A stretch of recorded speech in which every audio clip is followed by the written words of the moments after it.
Hello students, welcome to my English class.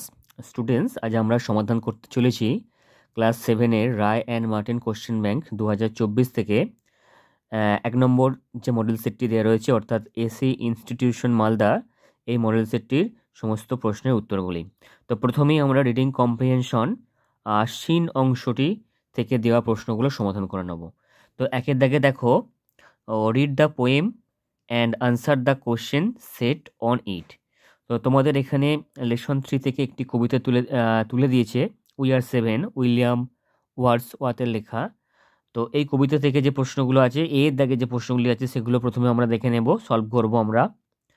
Tick the correct answer from the given alternatives. তো এখানে সঠিক উত্তর তোমাদের টিক চিহ্ন দিতে হবে নিচে দেওয়া বিকল্পগুলির মধ্য থেকে। মোট 3টি প্রশ্ন দেওয়া আছে 1 নম্বর করে। প্রথম যে প্রশ্নটি আছে দেখো, দ্য গার্ল ওয়াজ, অর্থাৎ মেয়েটি ছিল, well dressed, poorly dressed, very simple in appearance, extravagantly dressed. তো সঠিক উত্তর হয়ে যাবে ভেরি সিম্পল ইন অ্যাপিয়ারেন্স, অর্থাৎ সে খুবই সহজ সরল ছিল। 2 নম্বর দেখো, the poet of the poem is. তো এই কবিতার কবির নাম Louis Stevenson, William Wordsworth, Annie Frank, William Blake. তো সঠিক উত্তর হয়ে যাবে উইলিয়াম ওয়ার্ডসওয়ার্থ, অপশন বি। 3 নম্বর যে প্রশ্নটি আছে দেখো, দ্য পোয়েট মেটে, কবি সাক্ষাৎ করেছিলেন young lady, cowboy, country girl, vagabond. তো সঠিক উত্তর হবে অপশন সি, কান্ট্রি গার্ল। এরপরে বিয়ের দাগের দেখো, write T for true and A for false statements in the given boxes. তো তোমাদের এখানে টি কিংবা এফ লিখতে হবে, ট্রু ফলস দিয়েছে, এখানে দুটি প্রশ্ন দিয়েছে 1 নম্বর করে। প্রথমে দেখো, the beauty of the girl made the poet delighted. Beauty মানে কি? বিউটি মানে সৌন্দর্য। তো মেয়েটির সৌন্দর্য কবিকে অত্যন্ত ডিলাইটেড করেছিল। ডিলাইটেড কথাটির অর্থ হচ্ছে আনন্দিত করা। তো তোমরা একটা জিনিস এখানে খেয়াল রাখবে, সমার্থক শব্দগুলো তোমাদের জানা খুবই ইম্পর্ট্যান্ট। তো এখানে আমরা দেখো কবিতার মধ্যে গ্ল্যাড বলে একটি শব্দ দেখতে পাচ্ছি, her beauty made me glad. তো এই লাইনটার মানে হচ্ছে তার সৌন্দর্য আমাকে মুগ্ধ করেছিল বা আনন্দিত করেছিল। তো গ্ল্যাড শব্দটির আরেকটি প্রতিশব্দ বা সিনোনিম সমার্থক শব্দ হচ্ছে ডিলাইটেড। তো এরকম গ্ল্যাড শব্দটির আরও সমার্থক শব্দ হয়, যেগুলো তোমাদের অবশ্যই জেনে রাখতে হবে। তো গ্ল্যাড শব্দটি আরও কয়েকটি সমার্থক শব্দ আমি তোমাদের বলে দিচ্ছি। এখানে যেমন ডিলাইটেড আছে, এটি তো হবেই, এর সঙ্গে হবে প্লিজড, হ্যাপি, স্যাটিসফাইড। তো এইগুলির মধ্যে যে কোনো যদি এখানে দেয়া থাকে ডিলাইটেডের জায়গায়, তাহলে সেগুলো কিন্তু সমার্থক শব্দ। তাহলে দেখো সঠিক উত্তরটা কি হবে, এটি ট্রু হয়ে যাবে, যেহেতু সমার্থক শব্দ তাই এটি ট্রু হবে। তাহলে আমরা গ্ল্যাডের কী কী সমার্থক শব্দ পেলাম? ডিলাইটেড পেলাম, হ্যাপি পেলাম, তোমরা হ্যাপিটাও লিখে রাখতে পারো, হ্যাপি, স্যাটিসফাইড আর প্লিজড। এই 4-5টা তোমরা একটু মনে রাখবে। এরপরে দেখো 2 নম্বর যে প্রশ্নটি আছে, the girl said 7 to indicate her age. তো মেয়েটি বলেছিল 7, যে 7 যে সংখ্যাটা বলেছিল তার বয়সটাকে বোঝানোর জন্য। ইন্ডিকেট মানে বোঝানোর জন্য, হার এজ তার বয়স। তো বয়স বোঝানোর জন্য কি 7 শব্দটা বলেছিল? না, তারা কতজন মোট আছে, তারা সংখ্যায় কতজন সেটা কিন্তু বলেছিল, সেজন্য এটি হয়ে যাবে ফলস। এরপরে আমরা গ্রামার অ্যান্ড ভোকাবুলারি যে প্রশ্নগুলো আছে সেগুলো সমাধান করব। দেখো 2 দাগের কি বলেছে, ডু অ্যাজ ডাইরেক্টেড, নির্দেশ অনুসারে করতে বলেছে। প্রথমে যেটি আছে, দে আর পুয়ার ড্যাশ অনেস্ট। তো কি করতে বলেছে, ফিল ইন দ্য ব্ল্যাঙ্ক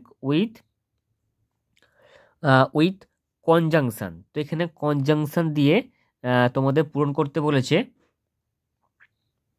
তো কনজাংশনের মধ্যে কি কি আছে, অ্যান্ড, অর, বাট, ইয়েট এবং অনেক রকমেরই কনজাংশন আছে। তো তোমরা মোটামুটি এগুলো মনে রাখবে, অ্যান্ড, অর, বাট, ইয়েট, এগুলো হচ্ছে এক একটি কনজাংশন। তো এই কনজাংশনের কাজ কি, বাক্যের দুটো অংশকে যোগ করা। তো তারা খুবই গরিব, এখানে আমরা কি দিলে বাক্যটি মিলবে বা বাক্যটি অর্থপূর্ণ হবে, সেটা হচ্ছে but, they are poor but honest. তো এখানে তোমরা বাট লিখে নেবে, বাট। এরপরে দেখো 2 নম্বর, each of the boys dash given a prize, choose the correct verb. তো সঠিক ভার্ব লিখতে হবে তোমাদের। এখানে দুটো ভার্ব দিয়ে দিয়েছে, ওয়াজ এবং ওয়ার।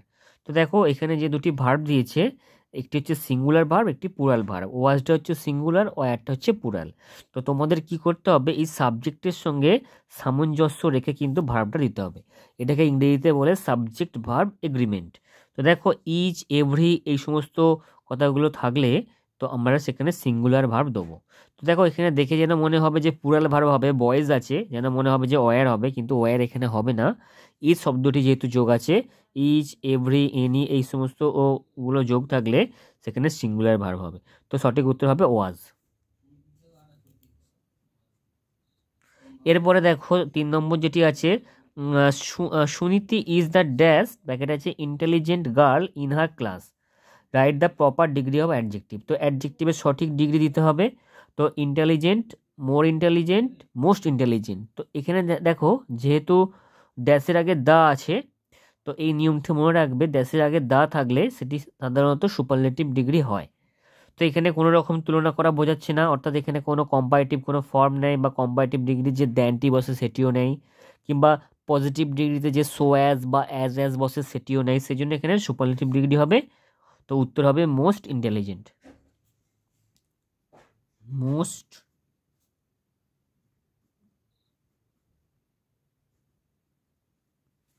তো মোস্ট ইন্টেলিজেন্ট উত্তর হবে। এরপরে দেখো 4 নম্বর আছে রবি ড্যাশ হেয়ার টুমোরো। তো write the correct form of verb, এখানে ভার্বের সঠিক রূপ দিতে হবে। তো যেহেতু টুমোরো আছে, টুমোরো মানে আগামীকাল, সো এটা উত্তর হবে উইল কাম।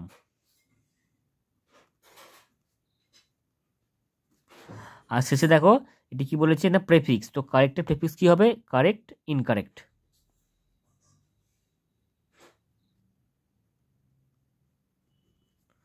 আচ্ছা এখানে সমার্থক শব্দ দিতে বলেছে অ্যান্টোনিম, আচ্ছা সরি বিপরীত শব্দ লিখতে বলেছে অ্যান্টোনিম। অ্যান্টোনিম মানে বিপরীত শব্দ। তো বিউটি, বিউটি কি হবে, আগলিনেস, আগলিনেস। আর দেখো এখানে আছে আগলিনেস, এটা ই, UGLINESS। আর গ্ল্যাড, গ্ল্যাড নিয়ে একটু আগে আলোচনা করে দিয়েছি। গ্ল্যাডের অনেকগুলো সমার্থক শব্দ, অনেকগুলো সমার্থক শব্দ হয়, তো এখানে বিপরীত শব্দ বলেছে। তো গ্ল্যাড মানে কি, আনন্দিত হওয়া, তাহলে এখানে কি বলতে পারি না স্যাড, স্যাড মানে দুঃখিত হওয়া, কিংবা ধরো তোমরা এটা বলতে পারো আনহ্যাপি, আনহ্যাপি। তো এরপরে দেখো রাইটিং, একটি রাইটিং দিয়েছে, রাইটিংটা আমি এখানে করে দিচ্ছি তোমাদের। দেখো write a short biography of Narayan Debnath, the most renowned comics artist of Bengal, using the following hints. তো এখানে কিছু হিন্টস দিয়েছে, তো এই হিন্টসগুলো ব্যবহার করে তোমাদের রাইটিংটা লিখতে হবে। তো চলো আমরা রাইটিংটা দেখে নিই। দেখো Narayan Debnath was an Indian comics artist, writer and Illustrator. He was born on November 25, 1925, Howrah. From an early age, he was interested in visual arts. He studied fine arts at the Indian Art College. He was the creator of popular Bengali comic strips such as Hada Bhoda, Nonte Phonte, and Batul the Great, which made our childhood pleasant. He was honored with Padma Shri in 2021. He was also honored with Sahitya Academy Award and Bongo Vibhushan. This great personality died on January 18, 2022 at the age of 96. তো এই যে রাইটিংটা আমি তোমাদের লিখে দিচ্ছি, তো এখানে যে হিন্টসগুলো দেওয়া রয়েছে প্রশ্নে তোমাদের কোশ্চেন ব্যাংকে, সেইগুলো ব্যবহার করে লেখা হয়েছে। তো তোমরা এটি করবে। Thank you so much for watching my video. Please like, share and subscribe my YouTube channel.